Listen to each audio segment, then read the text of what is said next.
Welcome back to my channel. ಇವತ್ತಿನ ವಿಡಿಯೋದಲ್ಲಿ ನಾನು ಈ ಫಂಕ್ಷನ್ಸಲ್ಲೆಲ್ಲ ಯಾವ ರೀತಿ ಬಿರಿಯಾನಿ ಮಾಡ್ತಾರೆ ಅಂತ ನಾನು ಇವತ್ತು ಈ ವಿಡಿಯೋದಲ್ಲಿ ತೋರಿಸ್ಕೊಡ್ತಾ ಇದ್ದೀನಿ. ಬನ್ನಿ ನೋಡೋಣ ಯಾವ ರೀತಿ ಮಾಡೋದು ಅಂತ. ಅದಕ್ಕೂ ಮುಂಚೆ ನನ್ನ ಚಾನಲ್ಗೆ ಹೊಸ ವ್ಯೂವರ್ಸ್ ಆಗಿದ್ದರೆ ಚಾನಲ್ನ ಸಬ್ಸ್ಕ್ರೈಬ್ ಮಾಡ್ಕೊಳ್ಳಿ. ಹಾಗೆ ಈ ವಿಡಿಯೋ ಇಷ್ಟ ಆದರೆ ಲೈಕ್ ಮಾಡೋದನ್ನು ಮರಿಬೇಡಿ. ಹಾಗೆ ಸ್ಕಿಪ್ ಮಾಡಿದ ಕೊನೆ ತನಕ ನನ್ನ ವಿಡಿಯೋನ ನೋಡಿ. ಬನ್ನಿ ನೋಡೋಣ. ಮೊದಲಿಗೆ ಒಂದು ಪಾತ್ರೆ ಇಟ್ಕೊಂಡು ಅದಕ್ಕೆ ಆಯಿಲ್ ಹಾಕ್ಕೊಂಡಿದ್ದೀನಿ. ಒಂದು 1/4 ಲೀಟ್ರಷ್ಟು ಆಯಿಲು, ಅಂದರೆ ಇದು 3 kg ಬಿರಿಯಾನಿ. ಅದಕ್ಕೆ ಆಯಿಲ್ ಬಿಸಿ ಆದಮೇಲೆ ಇದಕ್ಕೆ ನಾವು ಚಕ್ಕೆ, ಲವಂಗ, ಏಲಕ್ಕಿ 3 ಕೂಡ ಹಾಕ್ಕೊಳ್ಳೋಣ. ಅದಾದಮೇಲೆ ಇದಕ್ಕೆ ಈರುಳ್ಳಿ 1 kg ಅಷ್ಟು ಈರುಳ್ಳಿ ತಗೊಂಡಿದ್ದೀವಿ. ಈರುಳ್ಳಿ ಸ್ಲೈಸ್ ಮಾಡ್ಕೊಂಡಿದ್ದೀನ ನಾವು ಫ್ರೈ ಮಾಡ್ಕೊಳ್ಳೋಣ. ಆ್ಯಕ್ಚುಲಿ ಇದು ಒಂದು ಫಂಕ್ಷನಲ್ಲಿ ಮಾಡ್ತಾ ಇರೋವಂಥ ಬಿರಿಯಾನಿ. ಸೊ ಹಾಗಾಗಿ ಸ್ವಲ್ಪ ಲೈಟಿಂಗಿಂದು ಪ್ರಾಬ್ಲಮ್ ಇದೆ. ಸೊ ನ್ಯಾಚುರಲ್ ಲೈಟೆಲ್ಲ ನಾನು ವೀಡಿಯೋನ ಮಾಡ್ತಾ ಇರೋದು. ಸೊ ಹಾಗಾಗಿ ಸ್ವಲ್ಪ ಲೈಟ್ ಕೂಡ ಸ್ವಲ್ಪ ಕಡಿಮೆ ಇದೆ. ಸೊ ಈರುಳ್ಳಿ ಚೆನ್ನಾಗಿ ಫ್ರೈ ಆಗಲಿ. ಅದಾದಮೇಲೆ ಇದಕ್ಕೊಂದು 7ರಿಂದ 8 ಹಸಿಮೆಣ್ಸಿನ್ಕಾಯಿನ ಹಾಕ್ಕೊಂಡಿದ್ವಿ. ಸೊ ಇದು ಚೆನ್ನಾಗಿ ಫ್ರೈ ಮಾಡ್ಕೊಳ್ಳೋಣ. ಅದಾದಮೇಲೆ ಇದಕ್ಕೆ ಶುಂಠಿ ಬೆಳ್ಳುಳ್ಳಿ ಪೇಸ್ಟ್ ಒಂದು 7 ಟೇಬಲ್ ಸ್ಪೂನ್ ಅಂತ ಒಂದು ಅಂದಾಜಲ್ಲಿ ನಾನು ಹೇಳ್ತಾ ಇರೋದು. ಸೊ ನಾನು ಮಾಡಿಲ್ಲ, ಸೊ ಅಂದಾಜಲ್ಲಿ ಹೇಳ್ತಾ ಇರೋದು. ಅಂದರೆ ಕುಕ್ ಈ ಬಿರಿಯಾನಿ ಎಲ್ಲ ಮಾಡ್ತಾರಲ್ಲ ಕುಕ್, ಅವರೇ ಕೂಡ ಮಾಡ್ತಾ ಇರೋವಂಥದ್ದು. ಸೊ ನಾನು ಒಂದು ಅಂದಾಜಲ್ಲಿ ನಾನು ಇದರ ಮೆಜರ್ಮೆಂಟ್ ಅಂದರೆ ಎಷ್ಟು ತಗೊಂಡಿದ್ದೀವಿ ಅಂತ ಹೇಳ್ತಾ ಇದ್ದೀನಿ. ಹಾಗೆಯೇ ಪುದೀನ ಮತ್ತು ಕೊತ್ತಂಬರಿ ಸೊಪ್ಪು ಒಂದೊಂದು ಕಟ್ಟಿದೆ. ಸೊ ಇದನ್ನು ಹಾಕಿ ಚೆನ್ನಾಗಿ ಫ್ರೈ ಮಾಡ್ಕೊಳ್ಳೋಣ. ನೋಡ್ತಾ ಇರ್ಬೋದು, ಚೆನ್ನಾಗಿ ಫ್ರೈ ಆಗಲಿ. ಇದು ಫ್ರೈ ಆಗ್ತಾ ಬಂದಿದೆ. ಇವಾಗ ಇದಕ್ಕೆ ಸ್ವಲ್ಪ ಫುಡ್ ಕಲರ್ನ ಆ್ಯಡ್ ಮಾಡ್ಕೊಳ್ತಾ ಇದ್ದೀವಿ. ಸೊ ಫುಡ್ ಕಲರ್ ಸ್ವಲ್ಪ ಜಾಸ್ತಿನೇ ಹಾಕ್ಕೊಳ್ಳೋಣ. ಸೊ ಆಲ್ರೆಡಿ ಫಂಕ್ಷನ್ಸಲ್ಲೆಲ್ಲ ಫುಡ್ ಕಲರ್ ಆ್ಯಡ್ ಮಾಡೇ ಮಾಡ್ತಾರೆ. ನೆಕ್ಸ್ಟ್ ಇದಕ್ಕೆ ಅರಿಶಿನ ಪುಡಿ 1 ಟೇಬಲ್ ಸ್ಪೂನಷ್ಟು ಅರಿಶಿನ ಪುಡಿ. ಅದಾದಮೇಲೆ ಇದಕ್ಕೆ ಮೆಣಸಿನ ಪುಡಿ, ಅಚ್ಕಾರದ ಪುಡಿ ಒಂದು 2 ಟೇಬಲ್ ಸ್ಪೂನ್ ಅಂತ ಹೇಳಿದ್ದೀನಿ. ಪ್ಯಾಕೆಟ್ ಫುಲ್ಲು ಒಂದು 50 ಗ್ರಾಮ್ಸ್ ಪ್ಯಾಕೆಟ್ ಫುಲ್ಲು ಕೂಡ ಹಾಕಿದ್ದಾರೆ. ಸೊ ಇದು ಬಂದು TKK ಖಾರದ ಪುಡಿ. ಅದು ಚೆನ್ನಾಗಿರುತ್ತೆ. ಅಂದರೆ ಕಲರ್ ಇರೋವಂಥದ್ದು ತಗೋಬೇಕು, ಖಾರ ಇರೋದು ತಗೋಬಾರ್ದು. ಸೊ ಇದು ಪೂರ್ತಿಯಾಗಿ ಹಾಕಿ ಇದನ್ನು ಫ್ರೈ ಮಾಡ್ಕೊಳ್ಳೋಣ. ಇವಾಗ ಇದು ಫ್ರೈ ಆಗಿದೆ. ನಾವು ಟೊಮೆಟೊ ಹಾಕ್ಕೊಳ್ತಾ ಇದ್ದೇವೆ. ಟೊಮೆಟೊ ಕೂಡ ಅಷ್ಟೇ 1 kg ಅಷ್ಟು ಟೊಮೊಟೊ ತೊಗೊಂಡಿದ್ದೀವಿ. ಸ್ವಲ್ಪ ಮಸಾಲೆ ಜಾಸ್ತಿ ಬೇಕು ಬಿರಿಯಾನಿಗೆಲ್ಲ. ಸೊ 1 kg ಅಷ್ಟು ಟೊಮೆಟೊನ ಈ ರೀತಿ ಸ್ಲೈಸ್ ಮಾಡಿ ಹಾಕ್ಕೊಳ್ಳೋಣ. ಸೊ ಇವಾಗ ಇದು ಚೆನ್ನಾಗಿ ಫ್ರೈ ಆಗಬೇಕು. ಟೊಮೆಟೊ ಎಲ್ಲ ಪೂರ್ತಿ ಸಾಫ್ಟ್ ಆಗಬೇಕು. ಸೊ ಇದು ಬಂದು ಪಲಾವ್ ಎಲೆ. ಸೊ ಆಯಿಲಿಗೆ ಬೇಕಾದರೂ ಹಾಕ್ಕೋಬೋದು ಅಥವಾ ಇವಾಗ ಕೂಡ ಹಾಕ್ಕೋಬೋದು. ಅದಾದಮೇಲೆ ಟೇಸ್ಟಿಗೆ ನೋಡ್ಕೊಂಡು ಉಪ್ಪನ್ನ ಹಾಕ್ಕೊಳ್ಳಿ. ಮಸಾಲೆಗೆ ಎಷ್ಟು ಬೇಕಷ್ಟು ಉಪ್ಪನ್ನ ಹಾಕ್ಕೊಂಡು ಇದನ್ನು ನಾವು ಚೆನ್ನಾಗಿ ಫ್ರೈ ಮಾಡ್ಕೊಳ್ಳೋಣ. ಸೊ ನೀರು ಬೇಕು ಅಂದರೆ ಸ್ವಲ್ಪ ನೀರನ್ನು ಕೂಡ ಸೇರಿಸ್ಕೊಳ್ಳಿ ಈ ರೀತಿ.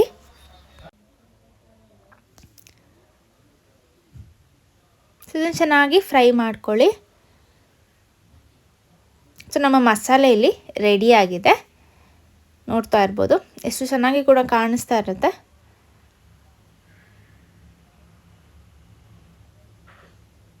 ಸೊ ಇನ್ನೂ ಡಾರ್ಕಾಗಿ ಮಸಾಲೆ ಕಲರ್ ಇದೆ, ಬಟ್ ಮೊಬೈಲಲ್ಲಿ ಸ್ವಲ್ಪ ಲೈಟಾಗಿ ಕಾಣಿಸ್ತಾ ಇದೆ. ಅದಾದಮೇಲೆ ಇದಕ್ಕೆ ಮೊಸರನ್ನ ಹಾಕ್ಕೊಳ್ಳೋಣ.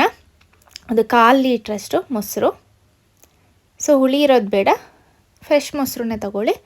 ಒಂದು 1/4 ಲೀಟ್ರಷ್ಟು ಮೊಸರನ್ನ ಹಾಕಿದೆ. ಇವಾಗ ನಮ್ಮ ಮಸಾಲೆಯಲ್ಲಿ ರೆಡಿಯಾಗಿದೆ. ನೆಕ್ಸ್ಟ್ ಇದಕ್ಕೆ ನಾವು ಮಟನ್ ಹಾಕ್ಕೊಳ್ಳೋಣ. ಸೊ ಆಲ್ರೆಡಿ ಇದು ಬಾಯ್ಲ್ ಮಾಡಿರೋವಂಥ ಮಟನ್. ಒಂದು 5 ವಿಷಲ್ ಕೂಗಿಸ್ಕೊಂಡ್ರೆ, 5 ವಿಷಲ್ ಬೇಡ, ಒಂದು 3 to 4 ವಿಷಲ್ ಸಾಕು. ಸೊ ಇದನ್ನು ಕೂಗಿಸ್ಕೊಂಡ್ರೆ ನಮಗೆ ಮಟನ್ ಬಾಯ್ಲ್ ಆಗಿ ಸಿಗುತ್ತೆ. ಉಪ್ಪು ಹಾಗೆ ಅರಿಶಿನ ಪುಡಿ ಹಾಕಿ ಬೇಯಿಸಿರೋದು ಆ ಮಟನ್ನ ಇದಕ್ಕೆ ಹಾಕ್ಕೊಳ್ಳೋಣ.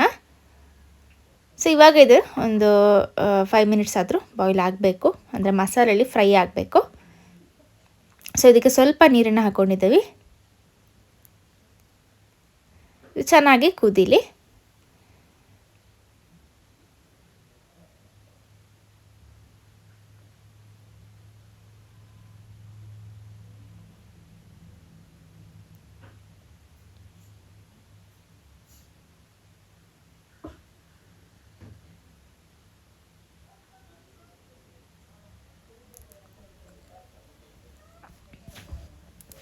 ಸೊ ಇಲ್ಲಿ ಮಸಾಲೆ ರೆಡಿ ಆಯಿತು.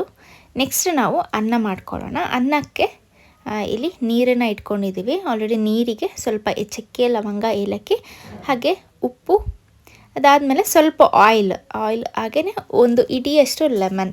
ಇಡಿ ಅಂದರೆ ಒಂದು ಲೆಮನ್ ಸ್ವಲ್ಪ ಈ ರೀತಿ ಕಟ್ ಮಾಡಿ, ಇಲ್ಲ ಪೂರ್ತಿ ಹಾಗೆ ಕೂಡ ಹಾಕೊಳ್ಳೋಣ. ನಾನು ಮುಂದೆ ತೋರಿಸ್ತೀನಿ.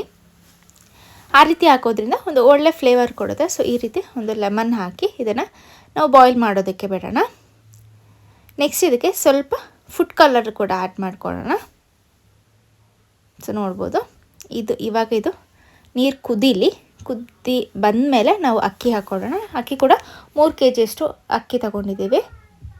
ಅದಾದಮೇಲೆ ಇದಕ್ಕೆ ಸ್ವಲ್ಪ ಹಸಿಮೆಣಸಿನ್ಕಾಯಿ, ಒಂದು 7-8 ಹಸಿಮೆಣಸಿನ್ಕಾಯಿ ಹಾಕಿ ಇದನ್ನು ನಾವು ಒಂದು 90% ನಾವು ಬೇಯಿಸ್ಕೊಳ್ಳೋಣ.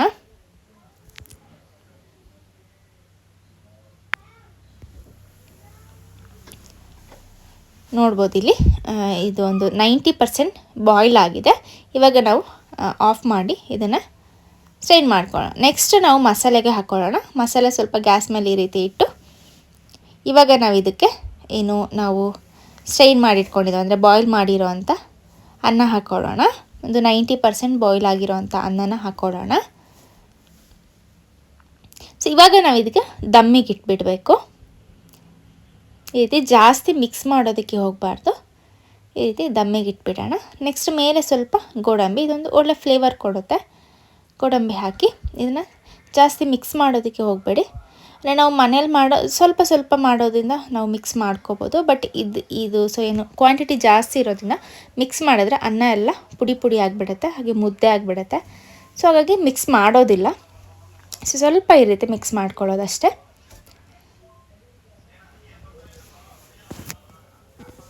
ಸೊ ಇಲ್ಲಿ ನೋಡ್ಬೋದು. ನೆಕ್ಸ್ಟ್ ನಾವು ಇದನ್ನು ದಮ್ಮಿಗೆ ಇಟ್ಬಿಡೋಣ.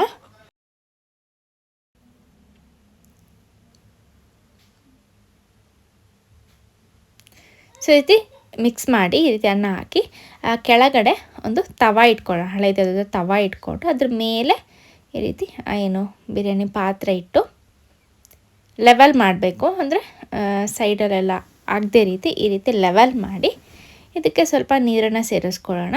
ದಮ್ಮಿಗೆ ಎಷ್ಟು ಬೇಕಷ್ಟು ನೀರನ್ನು ಸೇರಿಸ್ಕೊಂಡು ದಮ್ಮಿಗೆ ಇಟ್ಬಿಡೋಣ.